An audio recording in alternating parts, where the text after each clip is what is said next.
Siragadikka serial நேயர்கள் அனைவருக்கும் வணக்கம். நம்ம அருண் ஒரு வழியா நம்ம வேற ஹஸ்பண்ட் ஆனதுக்கு காரணமே இந்த முத்து தான் அப்படிங்கறத ஃபுல்லாவே டைவர்ட் பண்ணிட்டாரு. பண்ணது மட்டும் இல்லாம இதுக்கு காரணம் அவன் தானே, அவனை சும்மா விடக்கூடாது, பர்சனல் ப்ராப்ளத்தை வச்சு என்ன பழி வாங்கிட்டான், அவனை சும்மாவே விடமாட்டான் அப்படிங்கிற மாதிரி நம்ம முத்து மேல கோவத்தோட உச்சக்கட்டத்துக்கு போயிட்டாரு. இதனால சீதா ஒரு பக்கம் நம்ம மாமா எந்த தப்பு பண்ணல, ஆனா அவர் சொல்லியிருக்கிற விஷயத்தால இந்த குடும்பமே இவ்வளோ ஹார்ட் ஆயிருக்கே, நம்ம எப்படி சொல்லி புரிய வைக்கிறது, எதையுமே மாமா தெரிஞ்சு பண்ண மாட்டாரு, அதே சமயத்துல அடுத்தவங்களுக்கு உதவி பண்றதுக்கு மாமாவை விட வேற யாருமே இருக்க முடியாது அப்படிங்கறது எல்லாமே ரொம்ப நல்லா தெரிஞ்சவங்க.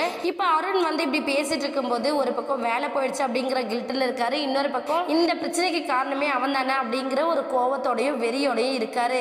இதனால வெளியில கூட தலைகட்ட அசிங்கமா இருக்கு அப்படின்னு சொல்லிட்டு சீதாவை பிடிச்சி ஒரு பக்கம் அழுதுட்டே இருக்காரு.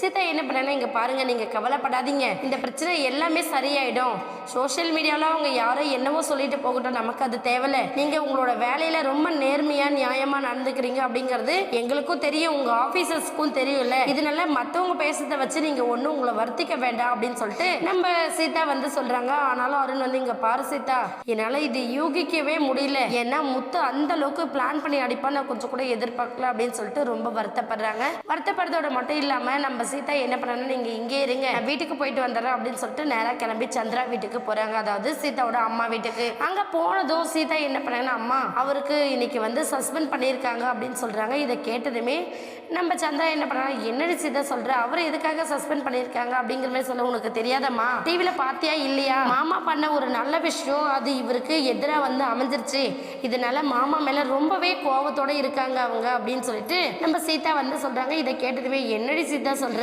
மாப்பிள்ள ஒரு விஷயம் நல்லது பண்ணாரு, அவரும் நல்லதானே பண்ணியிருக்காரு, இதுக்கு இடையில இவங்க ஏன் புரிஞ்சுக்காம சண்டை போட்டுட்டே இருக்கணும், சொல்லு, உன் புருஷனுக்கு நீயாச்சும் சொல்லு சீதான்னு சொல்றாங்க. சீதா அம்மா நான் சொல்றது அவங்க ஏத்துக்கக்கூடிய நிலைமையிலே இல்லம்மா, அவரோட வேலை போனதுக்கு காரணமே மாமா தான் நினைச்சு ரொம்ப கோவத்தோடையும் வெறியோடையும் இருக்காங்க, என்ன பண்ணுவாங்கன்னே எனக்கு தெரியலமா அப்படின்னு சொல்லிட்டு சீதா ஒரு பக்கம் சொல்றாங்க. நம்ம அருண் என்ன பிளான் பண்ண போறாரு அப்படிங்கறத வெயிட் பண்ணி பார்க்கலாம். இந்த வீடியோ உங்களுக்கு பிடிச்சிருந்தா மறக்காம நம்ம சேனலை சப்ஸ்கிரைப் பண்ணுங்க. தேங்க்யூ.